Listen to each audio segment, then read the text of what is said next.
Alam mo po kapatid, kagaya namin, ang aming sinusunod kasing kalendaryo, yung kalendaryong sinunod ng Panginoong Jesus, yung Hebrew calendar. Ang bagong taon kasi, conforme sa kalendaryo ng tao, kagaya ng Chinese.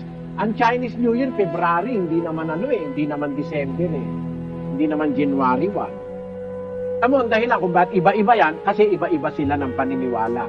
Iba ang paniniwala naman ng mga Hindi o mga Hindus. Kaya nagkaiba-iba ng New Year dahil iba-iba ang kanilang sinusundang kalendaryo. Yun naman kalendaryo ng Iglesia Katolika, nung iutos ng Papa sa Roma na gumawa ng kalendaryo Romano, nagkamali naman yung gumawa ng kalendaryo. May kulang na 4 na taon. Yung sa talagang takbo ng panahon. Kaya yung kalendaryo Romano, mali. Tapos, meron namang kalendaryong Hebreo, yung tinatawag na Hebrew calendar.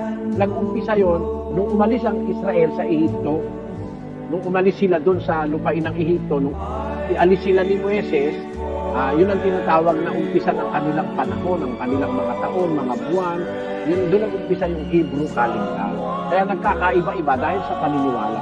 Pero ang totoo sa lahat ng kalendaryo na pwede nating masundan sa panahon ngayon, ay yung Hebrew calendar kasi yung kalendaryo na yun ang ginamit ng Panginoong Jesucristo